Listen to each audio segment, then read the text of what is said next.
মুত্তাকিদের আমল। ফজরের সময় বৃদ্ধ বাবাজি মসজিদে আসবেন, ডাক দেবেন ছেলের দরজায়, কি ব্যাপার এখনো তুমি কেন ঘুমাও? ও এত বড় সাহস, আমার বাড়িতে থেকে আমার খাওয়া খেয়ে তুমি ঘুমিয়ে রয়েছো, এক্ষুনি বের হওয়ার বাড়ি থেকে, হয়তো মসজিদে যাবা না বাড়ি থেকে বের হওয়া, ঠিক কিনা? কি বলবে এটা? মুত্তাকি বলবে। কে বলবে?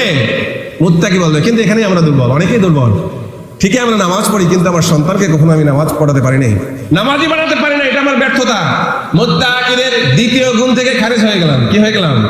বাতিল হয়ে গেলাম। সম্মানিত হাজিরিন, এই যে আলোচনা ওয়ায়ুকিমুনাস সালাহ, নামাজ প্রতিষ্ঠা করা, পারবো তো আমরা?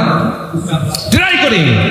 আজকে আমি বাড়িতে গিয়ে ঘোষণা দেবো, হ্যাঁ আমার ঘরে আমি কামাই করি, আমার বাড়িতে থাকো, অনেক ঘাম ঝরানোর টাকা দিয়ে এই বাড়িটা আমি করেছি, এই বাড়িতে যদি থাকতে হয় তাহলে নামাজ পড়তে হবে, 5 ওয়াক্ত নামাজ পড়তে হবে। ছেলেরা মসজিদে যাবে, আজান দিলে মেয়েরা মহিলারা ঘরের মধ্যে বসে নামাজ পড়বে। যদি না পারো ঘর থেকে সোজা বের হয়ে যাও, তোমাদের জন্য আমার এই বাড়ি না, আমার শ্রমের বাড়ি তোমাদের জন্য না, এটা আমি জাহান্নাম বানাতে পারবো না।